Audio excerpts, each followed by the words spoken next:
body doesn't speak English or Japanese or any of the, it speaks symptoms and it speaks feeling. And so when we start to get curious of what part of the body is speaking, what's the severity of an injury, what's the body saying? Like if we were to try and decode this weird body symptom language, what is the body saying? And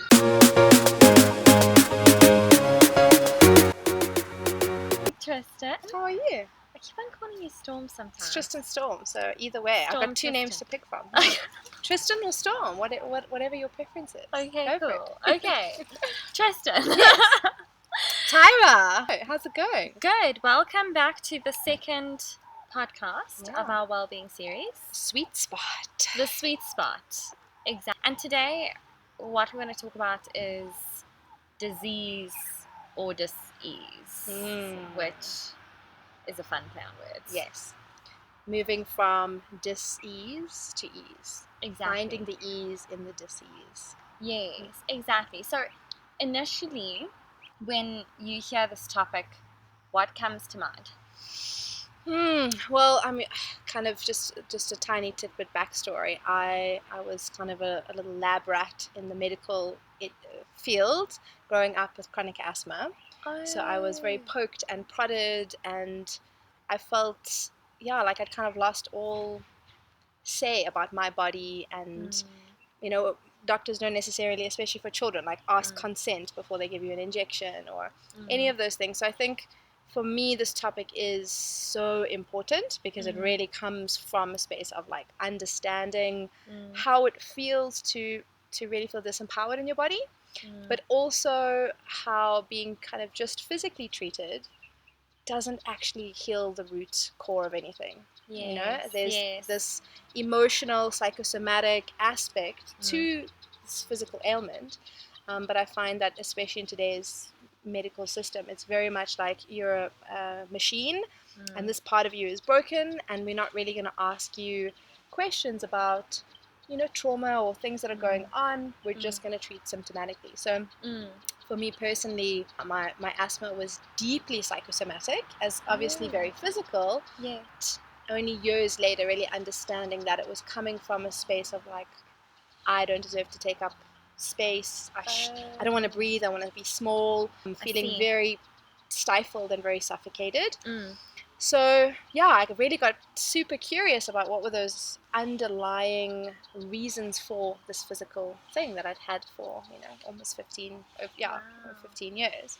That's very interesting. And so when I hear it, it's like this very deeply passionate about it and very personal journey, I think, for every person. Definitely. And yourself, what comes up for you? Well, I play mainly in the corporate workspace. So when I think of that, I immediately just think of when I watch colleagues push too hard and then I'll see the leave days come in. Yes. So the burnout, that connection between burnout and overexertion. 100%. And also the how you can, if you acknowledge well-being, invest in well-being, apparently the statistics say your leave days will reduce. So you can actually see it. You see the correlation directly. I think that's what I'm trying to say. This is one of the only times I think you can really see it is on that mass when you look at those numbers. But I haven't seen those numbers specifically. But what I have seen is people around me when going too hard on projects and not falling ill. So I think that just that data says that there's a relationship there. Whether we fully understand the depth of that relationship, because I don't want to nullify the fact that sickness can come to people who are well. I think it's a touchy subject, to be honest. It definitely is. Because personally I've never been very ill, so I empathize, but I haven't, that relates. haven't been in that zone, so I can't say do wellness and get better, but at the same time, deep inside of me, I know that there's this relationship there. I think as well. I mean, I've seen some interesting cases where clients have been so health focused and then still get sick. And this is a person who's drinking like green chlorophyll spirulina smoothies every day and running, and and doing all those things. And we've been unpacking this idea of wellness, and the premise behind these talks is to kind of zoom in. So like we've got this wellness label, but really like moving into the nuances of what that could mean. And yes, our mental headspace, the wellness of our thinking patterns, our feeling patterns, I think has, in my own experience and in my practice, I've actually seen it have far greater impact than just a physical thing. It's like even accidents. I had a client stub her toe the other day really badly, her right side. So I get very curious about how the body speaks, because body doesn't speak English or Japanese or any of it speaks symptoms, and it speaks feeling. And so when we start to get curious of what part of the body is speaking, what's the severity of an injury, what's the body saying? Like if we were to try and decode this weird body symptom language, what is the body saying? And she stubbed her toe on her right side, masculine right side, and we kind of explored that a little bit. And I do a lot of somatic work where we actually bring the awareness, mental awareness, into the tip of the toe and start to have a conversation with that part of the body. So like, hello big toe, you're injured, you're throbbing, what's going on here, what's the message, and immediately for her it was to slow down. She's driving, she's pushing, she's forcing, she's kind of putting that masculine foot force forward, and the body's invitation was, okay, it's not we didn't break a bone here or anything, but a gentle nudge to be like, big toe, balance. It's the balance of the foot, right? So slow down, tread a little bit more with alignment. And so I love it. And like you said, it definitely is a touchy subject, because we get a diagnosis. Like in my case, it was, I have chronic asthma, I won't outgrow it, and that's just my lot in life. And I don't know, something in me was like, no, I rejected it so vehemently. And I think that obviously in another extreme, I think it kind of gave me some spaciousness to gain my own meaning. And we were talking about how wellness is really kind of like finding that meaning, the quest for that meaning. Awareness. Exactly. So what am I choosing to make this illness or this dis-ease mean for me? And I feel like that is a very personal thing, because you can get a diagnosis, and we're all going to respond differently to that. If I'm told, I've got an autoimmune disease, how do I respond to that? What meaning do I give that? The meaning that my body is now fighting me and against me? Do I choose to give that a meaning of my body is looking at where I'm at war with myself and my own cells? What is the relationship to that dis-ease or that symptom, and what meaning am I giving it? I think is definitely something I get very, very, very curious about. Very interesting, Tristan. What are your views on short-term symptoms? Like, we do have these things like autoimmune disease and chronic asthma where it goes on and on, which fortunately I haven't experienced, but in my life I've seen symptoms come from states that I'm in. 100%. And it's so funny. I mean, even recently with my husband, there was a certain pain, and I was like, immediately, that sounds like anxiety. If it's in your stomach, it sounds like anxiety. So in your life, have you been able to correlate symptoms to states? And what have your findings been? Such a juicy topic for me. Absolutely. I mean, a state of being is comprised of a thinking pattern, a feeling pattern, a posture, and a belief. That's the framework of a state of being. So if I'm in an anxious state, maybe my body language is quite closed, my arms are crossed, a fidgety energy in my body, and the feeling pattern that's going on is my heart is palpitating, I have a knot in my stomach. The thinking pattern is, what's going to happen, something's wrong, right? There's a thinking pattern. And then the belief is, I'm not safe, let's say. And that is my anxious state of being. So when we start to see what symptoms are coming from our tendency, our default state, so the states that we find ourselves revisiting often, it's kind of like, imagine in those states of being, like sitting at a desk, for example. If I sit in a certain posture, I'm going to get neck pain, right, or lower back pain, because my body is entrenched in that physical posture. And the same is true for emotional and thinking patterns. Yes. So if I'm have this default tendency to go to anxiety or to go to fear or to go to quick to anger, Yes. those pathways are going to get more and more and more entrenched in my physical body. Definitely. Right? And so you talk about a short-term symptom and a long-term. We can see that as kind of like, if we're feeling something just today, we'll be like, I'm in a mood. I'm just in a mood, right? But if it lasts a week or 2 weeks, we'd start to call that a temperament, right? Yes. I'm being moody, or I'm a moody person. And Yes. then that goes on for a year, 2 years. It's now a personality trait. It's something I identify with. It stabilizes. Yeah. Exactly. So wow. I find definitely a correlation between those patterns that we easily go to, that are very comfy. It's kind of like you're wearing your favorite tracksuit. Yes. Yeah. And there's wear and tear with that. So if I keep going to anxiety, or if I keep going to anger, what part of my body is holding that? Taking a hit, anger is stored in the liver predominantly. So we look at alcoholism. Wow. Yes, it's very, like I said, Wow. this is a juicy topic, because each of our organs, there's a lot of, in Chinese medicine, they work a lot with this philosophy, and Ayurvedic as well, is looking at each organ is kind of helping to not only process particular, obviously, biological processes, but also processing certain emotions. Wow. So the liver predominantly is for anger. And if we look at states of being, emotional tendencies of, say, an alcoholic. Yes, they're quick angry, to rage, quite bitter, gall, like it's like they're quite entrenched in their way, they feel resentful and bitter. Wow. And that affects the liver. So if we keep going into that headspace, so obviously the physical component is the alcohol having a direct effect on the liver. Yes. But that thinking and feeling pattern is exacerbating that for sure. You know, because you get some happy drunks out there that may not have as severe liver problems. Yes. But yeah, I get so curious. And then kidneys is our sort of our fear, how we process fear.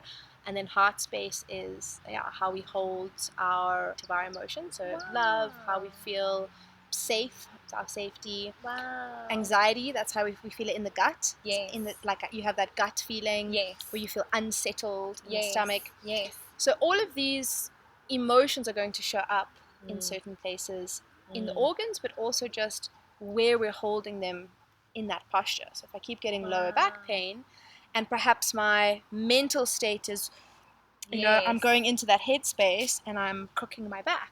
Yes. Over time, so it might be symptomatic short term. Yes. But if I keep defaulting and deepening that pathway, it becomes chronic. Wow. If it's ignored long enough, it will become chronic. Interesting. Because that for me is like when you've got to pay and stop and think. You know, in terms of the bottom line. And I also find it interesting, and this is just me speaking from my personal opinion now. Yeah. Sometimes if I touch, then I'll feel the pain. And I just wonder. The ducks. Hello, duckies. We had the dogs last time. Now we got the duckies. I love it. One with nature. Here. Wellness.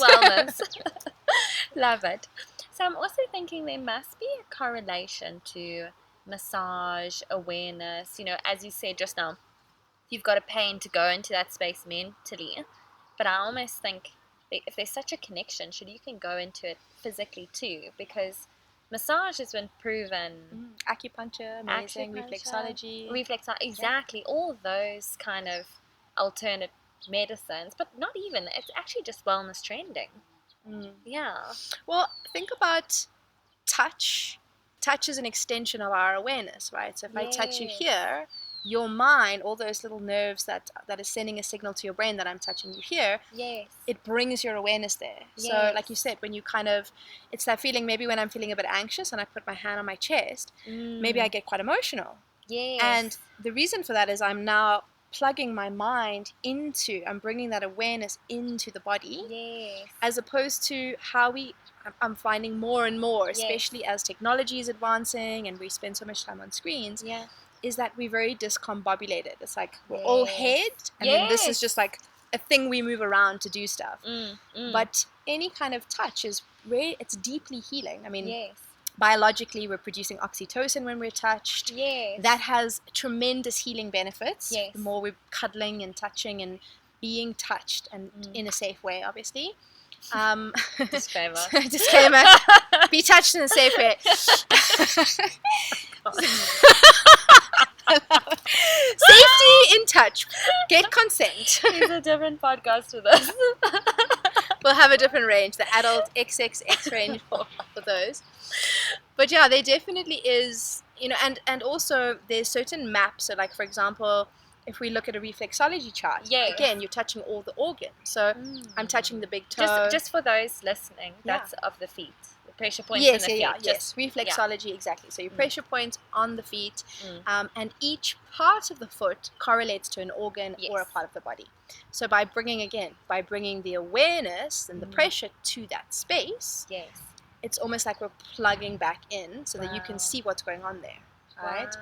And I definitely find as well, especially with wellness being outsourced, we've spoken a little bit about that, is like, I need this professional to do this thing, and that from my own experience, that feeling of my own autonomy and my own sovereignty kind of being given and taken, I suppose, because it's both. It's not one or the other. There's no quick fix. You can't buy, No, and also just that sense of, I need this doctor to tell me what's going on in my body, and I need this diagnostic, which again absolutely has its place. There's a time and a place, yes. But I feel like what it does is it also pulls us out of our own ability to connect to our bodies, right? Because if I need this blood test to affirm what I'm feeling and going on, I'm constantly relying on this external validation, and I'm not necessarily. And it's scary, I think. It is quite to scary go into the body when you say it like that. 100%. Do you think seeing health professionals consistently and out of a state of anxiety, is that stemming from an escapism, not wanting to go inside, or? I think it's a combination of things. I think it's definitely, for a lot of us, especially if we've had any type of violation trauma or a sense of not feeling safe in our own bodies, it's very hard to sit with yourself. And so even when, we talk about our anxieties or like I feel anxious or any of those things, it's more from an intellectual, got some guess, it's from an intellectual perspective. So like I'm using my words and I'm thinking about what I'm feeling, and I'm not adept at feeling what I'm feeling. And so I've definitely found for myself as well, it's like I've got a meditation practice where you kind of dive in through the layers. So it's like, okay, here's the pain, and then you drop in a layer deeper, what's in that pain, and you go as deep as you can. And the sort of awareness block that happens at a certain level, where it's like, maybe I feel scared to look there, or it literally feels like a blank wall, or I can't gain access, and that's terrifying, because it's like, I don't know what's going on in my own body. I need you to tell me what's going on. And obviously, modern medicine is phenomenal at being able to do exactly that, is zoom a lens into the body, we put a camera down your throat, we can see what's going on. And while that absolutely has its place, I do feel like the more we're advancing there, the less we're inclined, or just that it's not even, it's hard to access that space. It's not like it's like, it's normal to go to the doctor for a checkup, but it's not normal to like, I spent an hour body scanning myself this morning. It's not as prevalent, I think.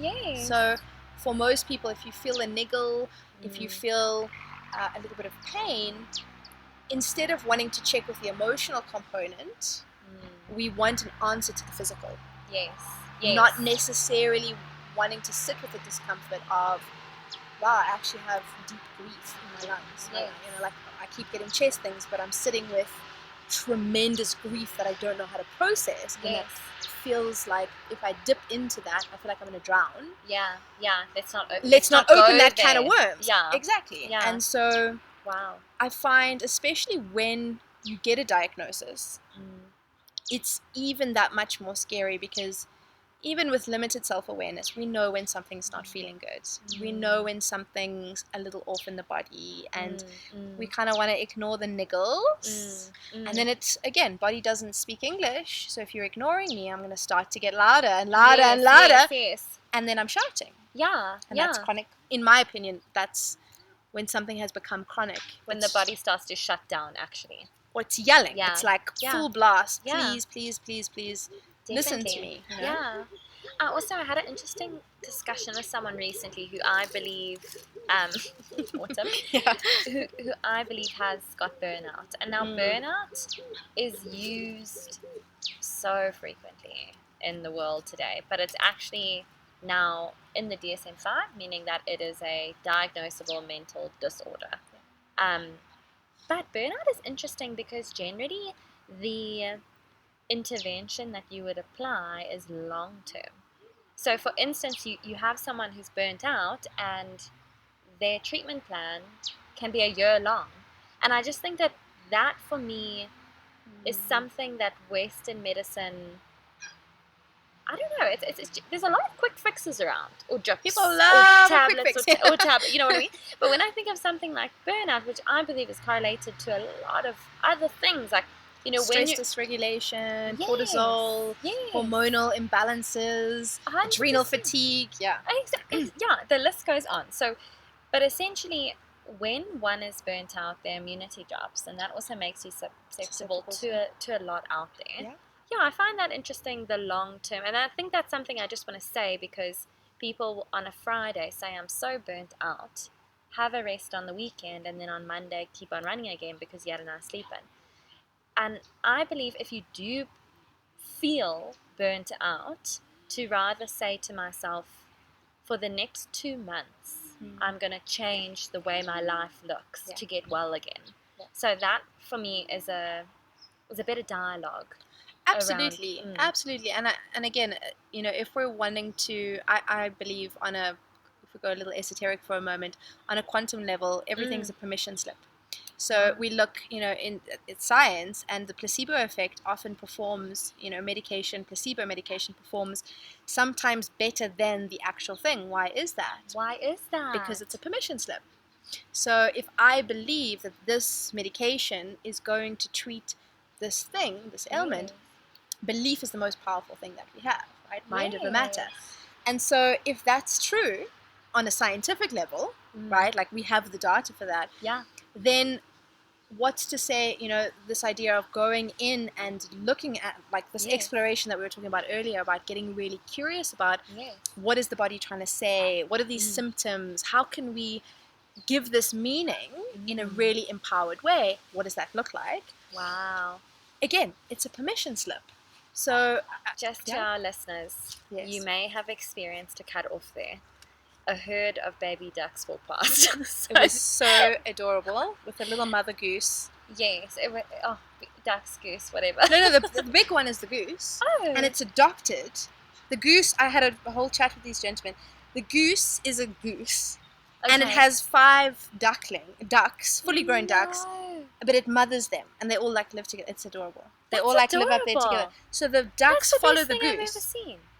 But they're completely different. We'll do our duck podcast. Oh my gosh. The wellness of ducks. Exactly. So, Justin, you just made the most iconic point ever. Like, so if our minds aren't strong enough to heal us and need the assistance of medicine, then why does placebo effect exist? That is such a good point. It's belief. And the same with a medical practitioner, or whatever, a therapist, whatever it is. If I say I am giving the authority of my healing to this person, and I am suspending my whatever story, and I'm saying that you can cure me, this treatment will cure me, it will. Not necessarily on the merit of the treatment itself. I see. Or the practitioner itself, but on your own belief in whatever the treatment is. And so exactly what you said there is, if our same with a muscle. If we haven't strengthened that muscle, of course it's going to be weak. I see. And if we're constantly outsourcing, I mean, think about, we have a pull for flipping there's a pull for everything. Literally.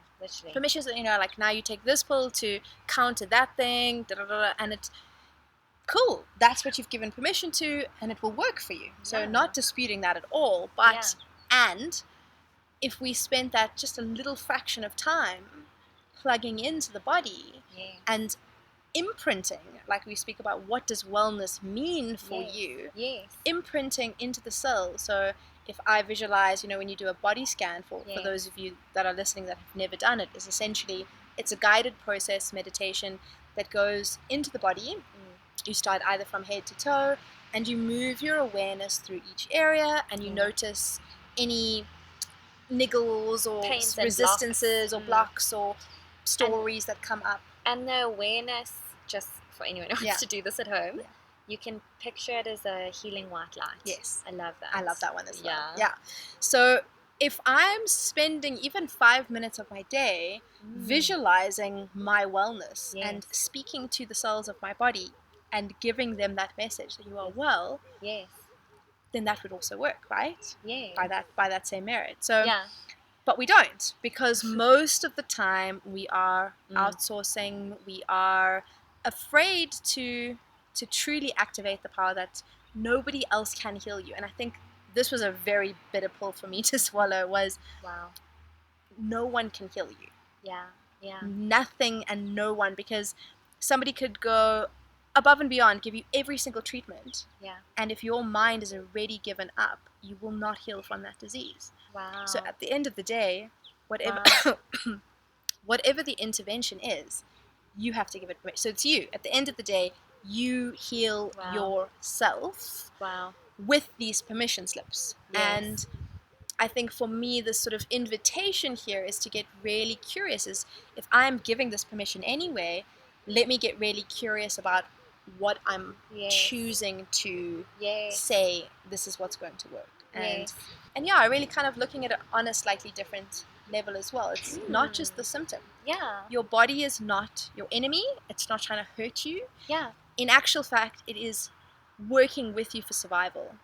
And so if I'm not processing my emotions, for example, if I'm completely cut off from my emotions, where's that energy going to go? My body will try and preserve me and build a little tumor. Separate, so that cancer, that tumor, isn't necessarily this thing that's trying to invade and destroy.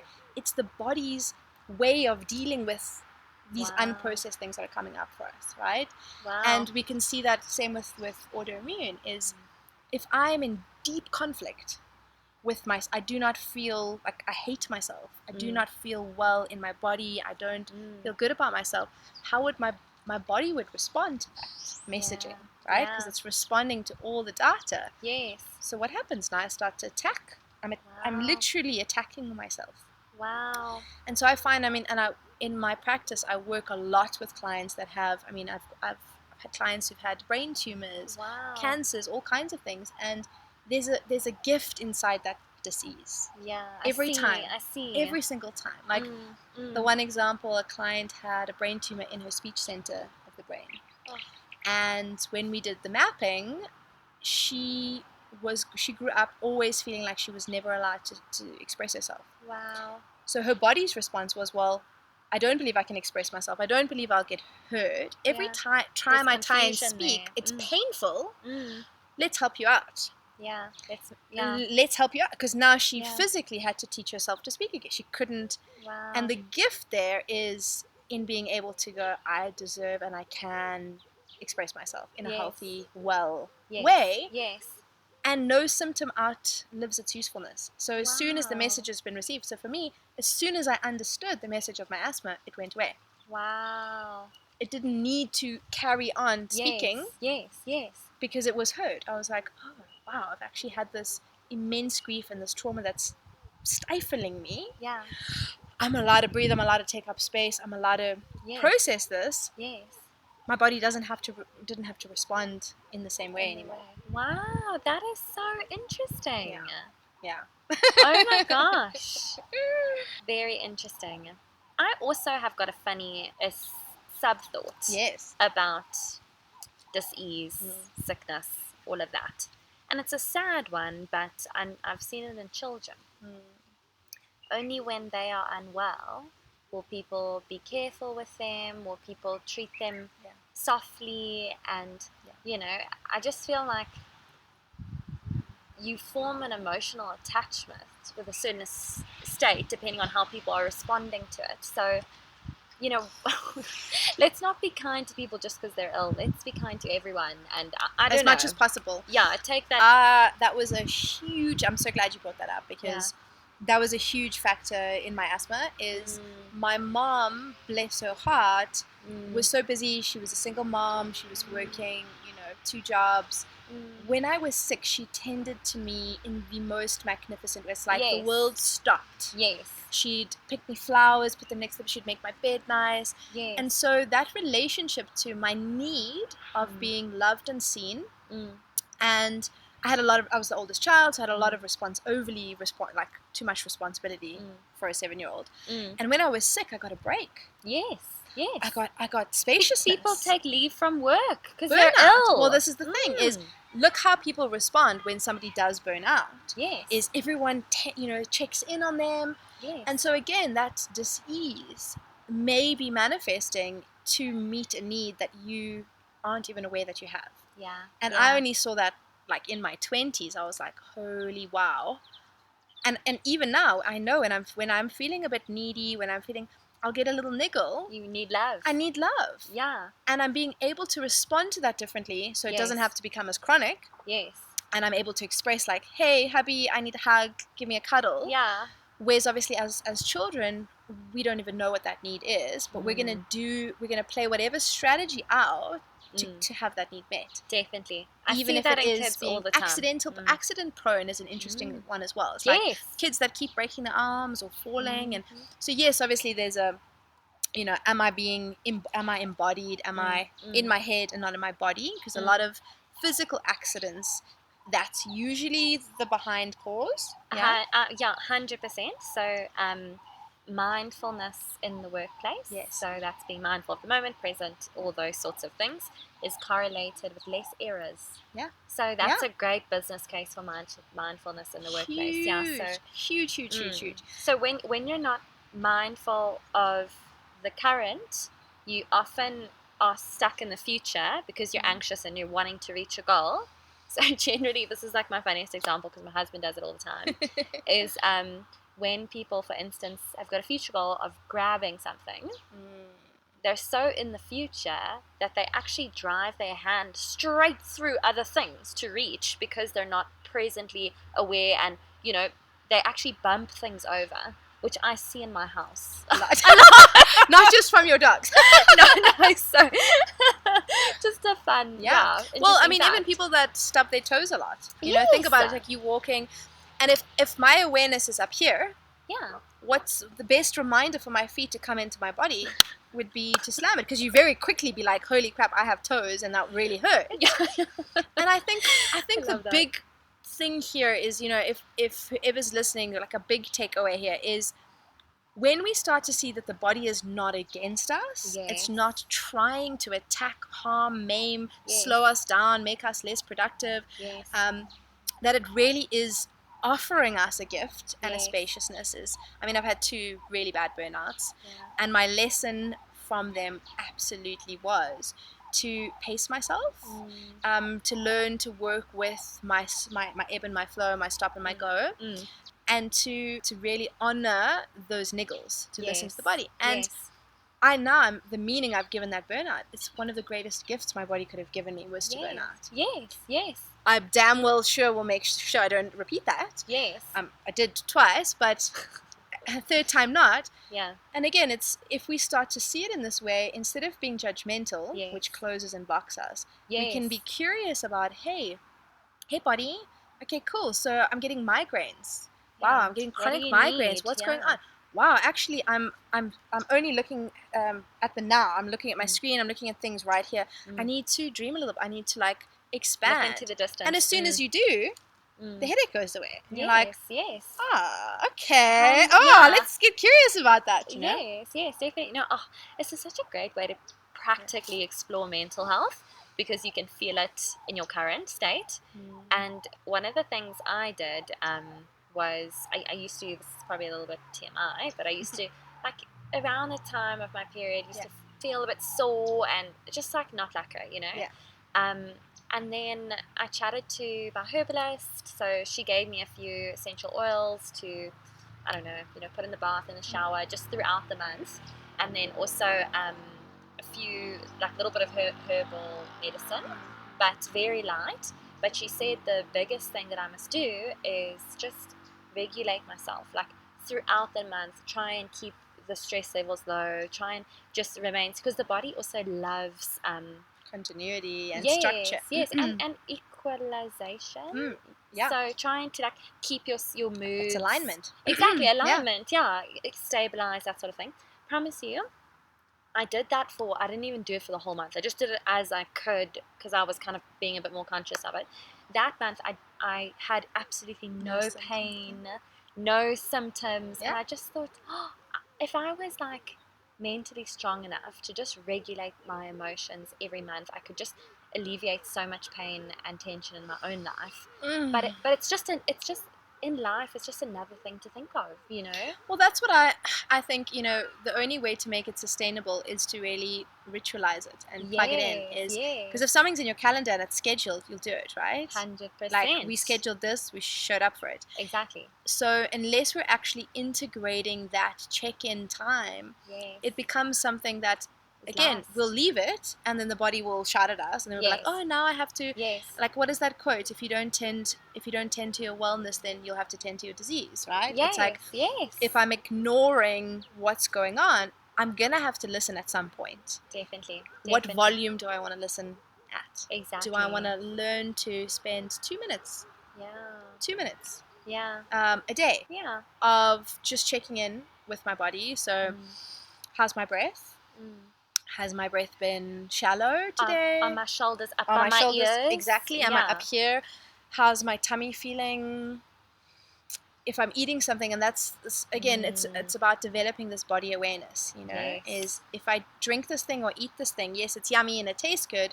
How do I feel afterwards? If you're honest, and again, it requires a level of self-honesty to be like, wow, actually, if I eat bread, my stomach bloats instantaneously, and somebody else can eat it, and that's fine. But what is it doing for me? How is my body responding to this thing? And even in those little check-in moments, so you're eating all day anyway. Okay, at certain points. So after the meal or before the meal, to just take a moment, especially eating in stress. Is we tend to, sitting at our desk, shove something into your mouth, and there was no awareness, and then there's no awareness in the pain, because I want to kind of block that out. So just a little check-in of, am I ready to receive this food? Am I ready to receive this nourishment? Making some space for it. And then afterwards checking in with my stomach and being like, how did that make me feel?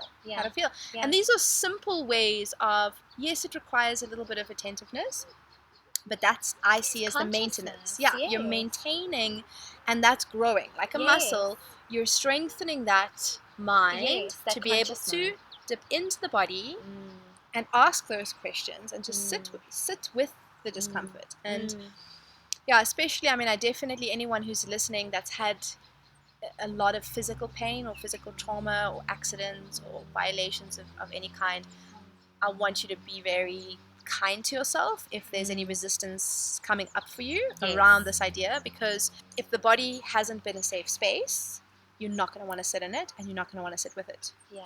So then seeking out, practitioners or people that can help facilitate or hold space for your own, because only you can plug in there, is definitely something, like a starting point 100%. On that journey, to just be like, firstly, how can I find safety again in the body? So that it's easier to listen. Because if I think that any little niggle in pain, like in hypochondria, means I'm going to die, I'm not going to want to sit with those little niggles and discomforts, because it's too scary. It's scary. Yeah, definitely. I love that. And I love that because you tied in you know, a little bit on eating and also our external environment. So I believe that what we do and our rituals and our habits play into our physical health. And I mean, that's proven. Everyone knows Yeah, exercise and that kind of thing. Atomic Habits, people. If you haven't read it, read it. Exactly. But for me, it's like, what is the like you spoke about before? What is the energy behind that? And are we doing this because we know it's good for us? Are we doing this because we think we must do this? And I think exercise is a wonderful example. And I think it's a wonderful example because some people start it because it's an expectation of them. Yeah.